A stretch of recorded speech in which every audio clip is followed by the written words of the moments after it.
Kapuso, Chapter 3 of 12 po tayo this 2025. Alam ko marami sa atin nung simula ng taon, goal yung maging fit and healthy this year. That's right.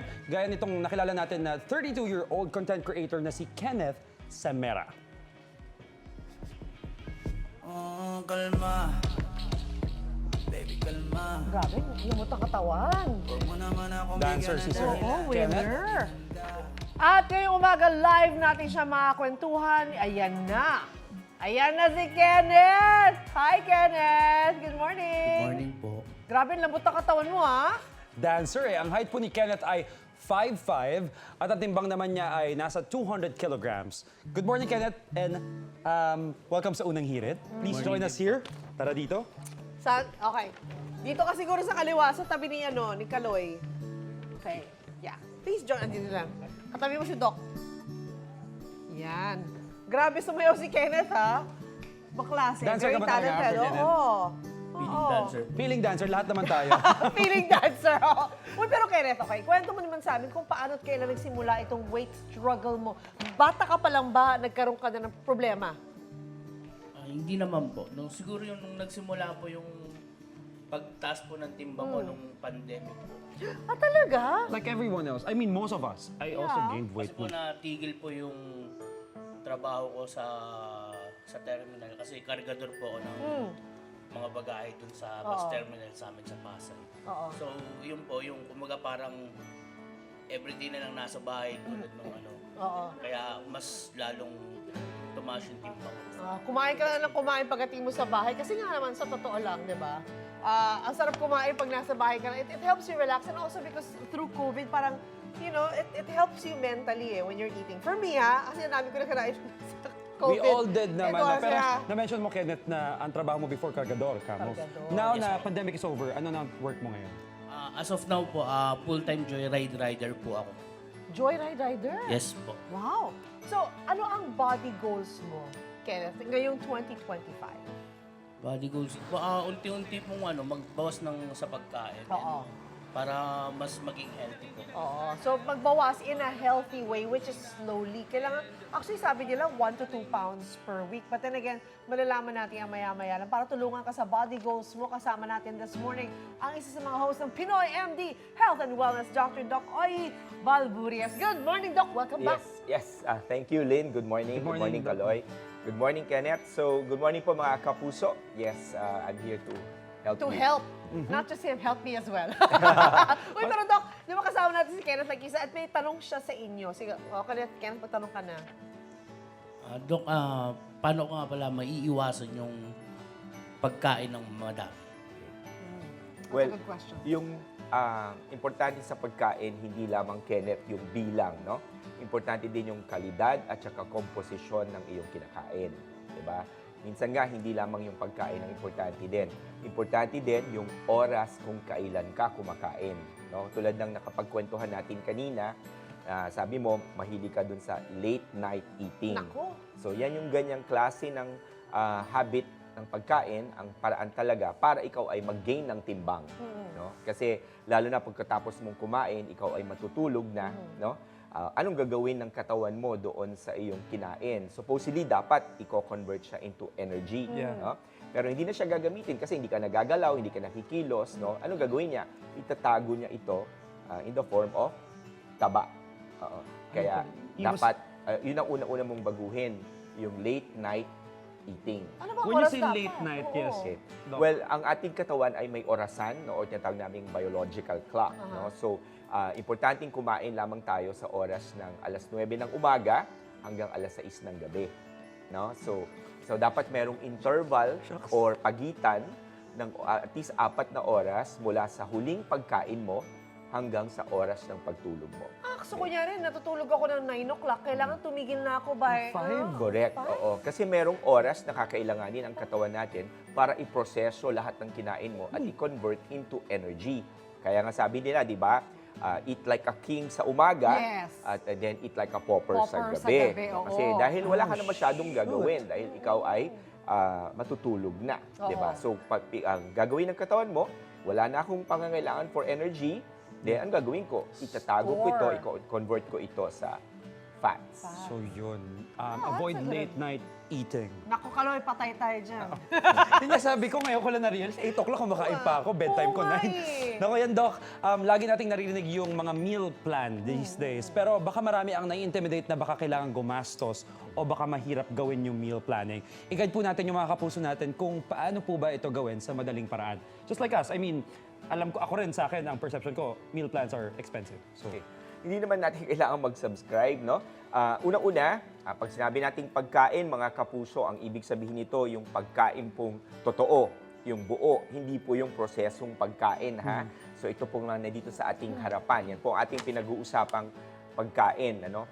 So at the same time, yung kombinasyon ng pagkain tulad ng sabi ko, tatlo ang klase ng pagkain sources natin ng enerhiya. Carbohydrates, fats, at saka protina. No, siguraduhin niyo po na sa bawat plato ninyo, ito ay merong balancing composition Sure, okay. nito. No? So, diyan pumapasok yung colors ng plato o ng pagkain natin, yung iba't ibang kulay. Kung ito'y makulay, no? Maganda yan. No? At the same time, yung diversity at saka variety po ng sources ng ating kinakain. No? Kaya nga ang mga Hapones, makikita nyo, hindi lang timbang yes. ang maayos sa kanila, kundi mahaba din ang kanilang buhay. Yes. Kasi meron silang tinatawag sa bawat plato, yung tinatawag nating diversity and variety of sources. No? Sa isang meal na kakainin nila, average pinag-aralan, merong mga about 12 to 17 sources of pagkain. Wow. So variety, diversity, at kulay po ng pagkain ay mahalaga. Huwag nyo nang isipin yung calories, no? Ganoon na lang po, kulay, imbes na tingnan natin sa aspeto ng calories, parang itrato po ninyo ang pagkain bilang isang art, parang painting, no? So, minsan makikita mo siya, pag pinagtabi-tabi mo yung plato, makulay siya, so parang painting, may texture siya, no? Yes. So, ganun siya. Kasi, Doc, marami, puno ng puti, which is white rice, Yes, tapos oo. brown, which is like yung Correct. mga, Correct. yung meat, ganun, di ba? Pero, Doc, sa diet naman, meron bang iba't ibang klase yung diet ngayon? Yung iba Rice. nagra-rice, yung iba isang beses lang kumakain, yung OMAD, di ba? Okay. One meal a day. Pero ano po yung tingin nyo na pwedeng subukan ni Kenneth para kumbaga to kick off his process? Kay Kenneth, importante muna ngayon, mabalanse yung sources ng kanyang kinakain. At yung unang-unang payo ko sa kanya is tigilan niya yung pagkain ng late night. Oo. No? Late night. Ngayon, kung talagang gutom na gutom siya, at hindi niya mapigil, no? Pwede niyang, imbis na kumain siya ng kung ano-ano, maganda na siya nung tinatawag nating bone broth or mineral broth, no? Yung sabaw na galing sa mga gulay, Oo, no? oo. So ngayon, pagka ininom niya yon, dahil gutom na gutom siya, ang sabi ko sa kanya, pag nawala na yung gutom o yung pakiramdam ng gutom, tumigil ka na sa pagkain. Hindi yung hihintayin mo pang mabusog ka bago ka tumigil sa pagkain. Yun yung mahirap actually, Doc. Sa totoo lang, like for me, di ba, minsan ang sarap kasi kumakain, it's not just, it's psychological na Right. ang saya-saya when you're Ngumunguya, eating. may lasa sa Oo, bibig mo. Pagkwentuhan ka, tapos nawawala na sa isip mo na ang dami mo Wala nang pa lang. kinain. Yun yung problema. Well, Pero, sa ngayon kasi, babase yun kung gaano niya talaga kagusto ma-achieve yung kanyang body goals or health yes. goals. Mind no? shift na to, Kenneth. Kailangan pag-iisip na to. Pero Kenneth, baka may gusto ka pang itanong kay Doc. Oy. Tulad nung napapadalas din talaga yung pagkain ko, hindi maiwasan. Tapos, yun, tulad nga nun, Doc, tawag dito, napipigilan yung pagtulog ko. Minsan late na rin ako natutulog, 5 a.m. Ay, oh my ano gosh. po kayo yung Puyat-puyat. posibleng Well, kailangan nating ayusin talaga yung iyong tulog kasi hindi lang pagkain, mga kapuso, Kenneth, ang makakaapekto sa ating timbang.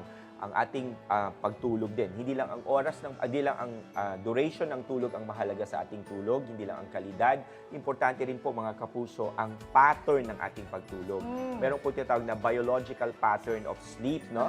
From 11 p.m.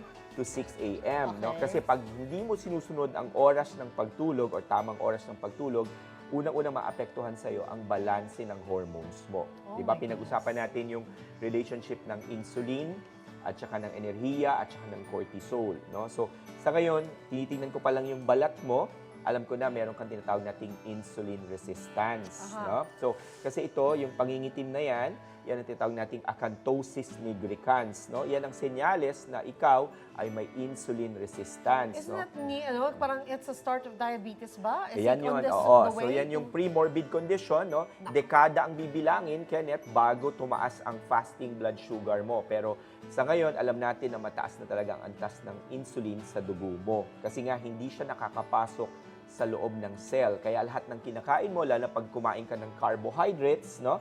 At ito'y magiging asukal sa dugo mo, hindi siya nakakapasok sa loob ng cell para maging enerhiya. Naiiwan lamang siya sa dugo, no? Dahil hindi nakakapasok yung insulin. Kasi yung insulin, kumbaga siya yung susi sa pintuan para buksan yung cell wall, no? Pero pag naiwan kasi ang asukal sa dugo, no? Sisirain ito ang blood vessel mo. Kaya ang ginagawa ng katawan mo, pinoproteksyonan ka. Tinatago yung insulin, yung asukal, dinadala sa iyong atay para ito ay ma-convert into fats. That's a great way of for us to understand everything. But then again, we need more time for that, though. course. So, habang magpapakonsulta, Doc, tingnan mo na rin kung meron ako, ha? Maraming salamat, Kenneth. Thank you so much for coming this Thank you po, thank morning. you po, thank you po. Uy, pero good luck sa mo, ha? Sa goal mo. Sana ma-achieve mo yan. Basta sundan mo lang sinabi ni Doc Oy. And Doc Oy! Maraming salamat Yes, din Thank po. you. Welcome. We learned a lot. Visual. Ikaw, hindi ka pa nakasubscribe sa GMA Public Affairs YouTube channel? Bakit? Mag-subscribe ka na, dali na, para laging una ka sa mga latest kwento at balita. I-follow mo na rin ang official social media pages ng Unang Hirit. Salamat, Kapuso.